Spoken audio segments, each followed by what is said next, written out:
con este calor que está haciendo en este verano, Rumba FM y RCC Media está rifando un aire acondicionado TGM. Solamente tienen que leer la descripción y seguirnos en nuestras cuentas de RCC Media y Rumba FM.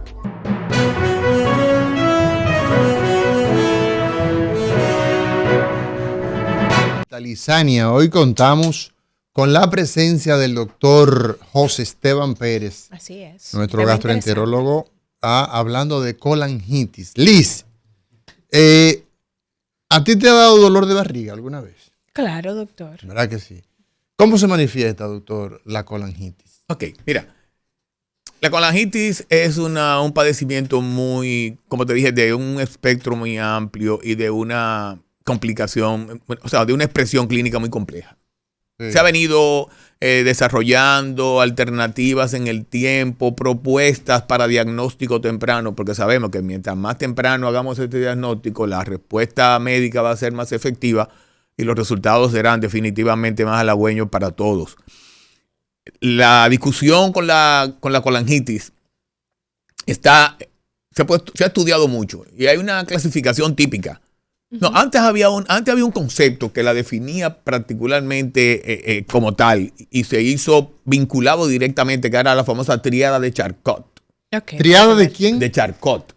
¿Sabes? Ustedes, los neurocirujanos y esta gente manejan a Charcot como uno de los grandes anatomistas. Charcot-Bouchard. Exactamente. Que tiene un aneurisma clásico, ¿no? Una discusión ahí. Sí. Exacto. Entonces, Charcot describió esa tríada clásica de dolor abdominal, más ubicado hacia el hipocondrio derecho. Sí, la parte derecha de la barriga. Exactamente. La parte de arriba. Alta y derecha de la barriga. Sí. Ictericia. La gente pone amarillo. Amarillo. Y fiebre. Esos tres componentes. Esa tríada. Fiebre, amarillo y dolor en la parte de recordar arriba. Que amarillo no es solamente que la gente le encuentre los ojitos como medio, tal. El color amarillo, que es de la bilirrubina en exceso en los tejidos, es un color amarillo verdoso, en este caso, que es de origen obstructivo. El paciente va a tener coluria, o sea, orina coloreada color Coca-Cola, coloreado oscuro. Sí. Ese llama la atención. El paciente le llama la atención y ese color amarillo verdoso en las escleras habla de ictericia de tipo asimismo obstructiva. Se tapó el conducto. Y además. Y entonces está circulando en el sistema, se devuelve a la sangre. Y entonces por eso se pone la gente así, amarillo. Amarillo se pone. ¿Le da fiebre por qué? No, pero además, el paciente va a evacuar blanco. ¿Evacua blanco? Por esa obstrucción que tenemos del sistema, que la bilis no pasa al intestino. Porque lo que le da el color a la caca amarilla. Esa concentración de bilirrubina. O sea, la caca amarilla es por la bilirrubina, que viene del hígado y que pasa por el conducto. Por el conducto que dijimos que biliar y que por un mecanismo de lo que hemos discutido aquí, obstrucciones benignas, obstrucciones malignas o los cálculos, aparece esa sintomatología, ese cuadro. ¿Qué pasa? Como dijimos ahorita, hicimos una obstrucción de la vía. Esa vía trabaja bajo presión porque, por ejemplo, el hígado no va a dejar de parar de producir su sales biliar y su bilirrubina. Hay un tapón allá, pero él sigue produciendo. Él sigue produciéndola porque, bueno, el problema, entonces ese colorante, no es de producción, el problema es de drenaje. Exacto, entonces ese colorante, digamos, entonces no llega a las S y por lo tanto esas S salen blancas. Acólicas. Se llama acolia. Sí. A diferencia que cuando sí pasa al riñón y sí, entonces aparece la coluria. La coluria, que es ese color intenso. Café, oscuro, Coca-Cola. Sí. Eso es importante, eso debe llamar la atención y debe hacer que la persona busque ayuda de manera inmediata. Okay. Son múltiples las causas, no solamente por esto, pero sí las obstrucciones de la vía biliar, por la causa que sea, porque y particularmente en este caso los cálculos, o las lesiones tumorales o las lesiones inflamatorias propiamente dicho de la vía. Recuérdense que existe una entidad que se llama colangitis esclerosante primaria. Una enfermedad propia de la vía biliar. Exacto. Una colangitis. Exacto. Una inflamación esclerosante, porque es esclerosante. Porque el nombre real de la colangitis aguda de la que estamos hablando ahora se llama colangitis aguda secretoria aguda. ¿Cómo se llama? Ascendente, porque hicimos una obstrucción de la vía. Y entonces viene creando problemas de allá, de evitar la próxima. Ese aumento de presión produce incompetencia de ese sistema de contacto entre el intestino y el sistema biliar. Bueno. En el esfínter de Oddi, en la válvula. Sí. Al obstruirse, aumenta la presión y se abre la válvula que permite el paso de sustancias, de bacterias, desde el intestino hacia la vía biliar. Entonces eso produce un problema. Ahí está el aporte infeccioso. Y entonces por eso la persona tiene aumento de temperatura. Entonces se forma, como dice ahí, la literatura lo define como un absceso. Exacto. Un absceso de la vía biliar. Manifestaciones entonces, dolor abdominal, dolor asociado el color amarillo en la piel y mucosa, la fiebre y la fiebre. Eso habla de que tenemos un proceso de invasión bacteriana hacia un segmento muy importante, muy oculto y muy especial, que es la vía biliar. ¿La colangitis solamente se presenta, doctor, con esos 3 elementos o podemos tener partes de ellos? Por eso estoy hablando que, por ejemplo, se ha venido a clasificar para la aproximación. Tú sabes que en medicina todos estamos hablando de la sistematización de la información para dar respuesta. Ahí están las guías. Sí. Ahí están las guías. Y las guías, hay una guía famosa que ha venido estructurando. Tú sabes que hay personas que se dedican mucho al manejo, que son los japoneses. Los japoneses siempre son muy observadores, muy críticos y han hecho una experiencia muy importante que es la famosa clasificación de Tokio, la TG18. Esa es una clasificación que han hecho los japoneses. Sí, y que la han internacionalizado. Y se ha adoptado porque más que tener el concepto que acabo de mencionar de la tríada de Charcot, que sí lo define, que es muy sensible, no es tan, que es muy específica, no es tan sensible, porque hay otras entidades que también lo pueden tener y cuando tú vas a tener una expresión como esa, estás realmente complicado. Exacto. Cuando vas a esperar encontrar a la famosa tríada de Charcot, ya el paciente está muy... Tiene problemas. Entonces, hay unas clasificaciones que te pueden a ti encajar al paciente en una etapa más temprana. Que te permite irlo evaluando desde una etapa 1, leve, una etapa 2, moderado, a una etapa 3, severa. Sí. Porque recordar que este tipo de infección, al prolongarse en el tiempo, al difundirse en todo el sistema, llega a producir datos de fallo multiorgánico, un síndrome de respuesta inflamatoria sistémica, una sepsis y una septicemia, una sepsis importante, un shock séptico. Entonces ya cambia de categoría. Claro. Y cuando estamos en el shock séptico, estamos hablando de la péntada de Reynolds, otra clasificación que habla de que a esa tríada que hemos dicho se le adiciona alteración del estado de conciencia. Sí, que ya hay un problema de una encefalopatía. Ya hay un tema encefalopático, ya hay un problema más generalizado. Ya estamos hablando. Doctor, normalmente la colangitis, este problema inflamatorio de quien saca, de los conductos que sacan del hígado los productos de desecho, que usted nos ha descrito eso como colangitis de un origen infeccioso. Normalmente, ¿cómo es que comienza? Normalmente, o sea, lo típico que ya usted me ha dado toda la sintomatología, pero normalmente, ¿cómo comienza esto? Es el paciente, por ejemplo, para decirte un caso, es un paciente que tiene antecedentes de litiasis de vía biliar, piedra en la vesícula o piedra en el coledo. En el coledo, en los conductos. Que es la coledocolitis, sí. Qué bueno que mencionaste así de repente ese tema. Ese concepto, ese término, porque la sonografía abdominal es lo ideal.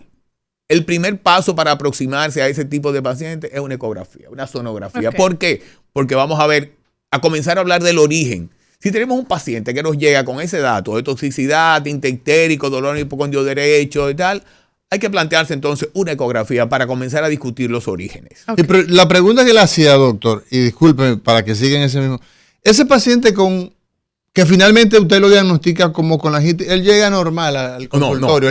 Oye, que te dije lo que tú dijiste. Para hablar de la indicación, es este paciente, porque la indicación debe ser, no es una indicación porque hacérsela, es una indicación que es una aproximación guiada. Sí. Es el paciente que llega, que te digo, 70 años, con historia de dolor en hipocondrio derecho, coluria, acolia, fiebre.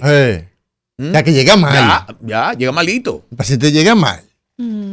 Y quizás tiene una febrícula, quizás no tiene más nada, pero sí tiene ictericia, que estamos investigando. Que sí tiene dolor, que estamos investigando. Recuérdense que en el caso de repente la hepatitis viral, por ejemplo, puede aparecer en personas más jóvenes, no va a tener dolor necesariamente. En el área hepática, la ictericia puede ser que aparezca no tan manifiesta, que sí va a tener coluria. Pero en la colangitis, pero inmediatamente no va a ser, la febrícula puede hacer, pero inmediatamente se pone ictérico, mejora. No así este caso. En los temas virales. Exacto. En el tema viral, el paciente cuando se pone amarillo, mejora. Ok. Perfecto. Exacto. Ya En tú el dices, caso- no, pero el proceso ya aparece una fase de tolerancia, ya comenzó a aparecer ahí. Pero aquí no. No, aquí mira, Esa coloración amarillenta contextualizamos desde el primer es complicado que te en pase. este paciente caemos en un contexto de que ese paciente tiene 70 años, 60 años. Y que estamos en la necesidad de pensar en otro grupo de diagnósticos. Por eso es importante la semiología para comenzar a discriminar qué paciente lo hacemos tributario de tal y cual conducta. Este paciente que tiene, como ya dije, más de 60 años, 70 años, personas ya de mayor edad, que tienen ese tipo de manifestaciones, que tienen dolor en hipocondrio derecho, dolor en la parte alta derecha del abdomen, donde está el hígado, ahí podemos discutir. Y si tiene ictericia, o sea, en el examen físico puede ser que no tenga ictericia manifiesta y que se la anote el médico en el examen físico y que asocie esto a coluria, a colia y a esta historia. Y además, a algún antecedente. Si tuvo enfermedad litiásica, si tiene alguna enfermedad tumoral, Sí. si tiene algún padecimiento obstructivo de otra índole, entonces comenzamos a buscar esas posibilidades. Y por eso yo decía que además del pool imagenológico y la historia clínica, vamos a hacer la analítica, vamos a hacer los laboratorios y vamos a hacer las imágenes. Con una sonografía abdominal, que es la aproximación excelente, vamos a ver cómo está la vía biliar, cómo está el parénquima hepático, cómo vemos el sistema, el páncreas, la glándula pancreática y otras correlaciones clínicas que se pueden hacer con ese procedimiento tan sencillo que nos va a dar mucha luz. Luego de ahí discutiremos las analíticas pertinentes para discriminar hacia dónde va el protocolo de investigación. Veremos cómo está su hemograma. En el paciente con colangitis vamos a tener una elevación de los glóbulos blancos o una disminución importante en los casos muy severos. Vamos a tener elevación de las transaminasas, vamos a tener elevación importante de la bilirrubina, que ya nos va a decir que tenemos un proceso obstructivo. Vamos a hablar de la fosfatasa alcalina, que es una de las herramientas que tenemos para hablar de las afectaciones de tipo colestáticos. Y vamos a hablar de la gamma GTP, o sea, de otra enzima que también se eleva en los procesos obstructivos, en los procesos de toxicidad por fármacos y estas cosas, para que el médico que maneja este tipo de situaciones y está confrontando al paciente, pues comience a irvanar el proceso diagnóstico hasta que tengamos la certeza Claro. de que estamos en una colangitis. Luego vamos a gradarla, porque no es lo mismo ese paciente tan sencillo en una fase aguda que podemos contratar, por ejemplo, que lo que tiene es un cálculo en la vía biliar, que simplemente va a ir, lo digo simplemente, pero es un poquito más complejo, pero va a ser tributario de un procedimiento de drenaje. Aquí en este país tenemos muchas personas capacitadas, hay grupos de trabajo muy bien organizados que manejan vía biliar y que uno perfectamente van a remover el cálculo de la vía, claro. hacerla permeable de nuevo y el paciente, señores, hace una mejoría dramática. Dramática. Cuando se remueve, que la bilis fluye y que todo se restablece, los valores comienzan a descender, su hemograma se normaliza, no va a tener ningún otro evento y ese paciente va a hacer una colangitis leve. Okay. En los pacientes tendemos más datos de toxicidad, en los pacientes donde es más difícil identificar la causa y que seguimos aumentando la presión del sistema de drenaje del hígado, o sea, de la vía biliar, entonces ya demandará otro tipo de estudio, otro tipo de procedimiento y discutir el manejo de su estado general. Hidratación, soporte antibiótico. Hay antibióticos que están, porque hay bacterias que ya dijimos que van a infectar, van a invadir la vía biliar, que es estéril, y van a proliferar ahí y producir lo que acabamos de decir, un absceso. Eso hay que, como el manejo de los abscesos, el personal médico lo sabe, hay que drenarlo. Entonces, eso tiene que descomprimir eso ahí. Entonces, doctor, usted ha dicho, esta colangitis es la inflamación que se da en esas vías biliares porque hay una obstrucción de las vías que no permite el paso adecuado de la bilis y esto entonces provoca cierta sintomatología en el paciente. Esa obstrucción puede bien estar dada por cálculos o piedras que están colocadas ahí en las vías biliares y no permiten el paso de la bilis, pero también puede estar obstruida las vías biliares por tumores. Sí. ¿Qué es lo que se ve con más frecuencia cuando llega un paciente con colangitis? ¿Es el tema de las piedras o es el tema de los tumores? No, lo más frecuente, indiscutiblemente, son las litiasis. O sea, es el primer parámetro que hay que tomar en cuenta es el descartar que tenga una enfermedad litiásica de las vías biliares. Porque, como te decía, también hay obstrucciones, que son las famosas obstrucciones benignas y malignas. Las benignas son estas que, bueno, o son propias de la glándula. Las posquirúrgicas, son pacientes que se ha hecho una cirugía y que por error se obstruyó la vía.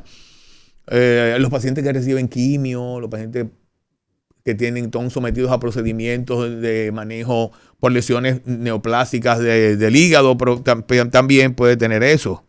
Los que tienen colangitis esclerosante, como dijimos. Y las malignas ya son, como ya habíamos comentado, los colangiocarcinomas, los tumores de cabeza de páncreas, los tumores de la válvula de drenaje, o sea, de que hay una papilotomía para drenar ahí, esos tumores son importantes discutirlo. Las infecciones parasitarias, que también quería, vale la pena mencionarlo, el Ascaris, que puede obstruir ahí la fasciola hepática, aquí no se debe, pero sí básicamente por Ascaris puede aparecer, en los países subdesarrollados, pues puede aparecer un Ascaris que obstruya el sistema de drenaje y ya tú sabes, por ahí se desencadena todo ese cuadro. Bueno, doctor, tenemos que hacer una breve pausa, pero a mí me gustaría que pudiéramos plantear entonces al regreso el manejo que debe darse al paciente atendiendo a la causa que está provocando esa obstrucción de la vía y entonces manejar la inflamación ahí en las vías biliares. No le cambie, retornamos en breve con esta parte tan importante del tema que comentamos hoy con el doctor José Esteban Pérez.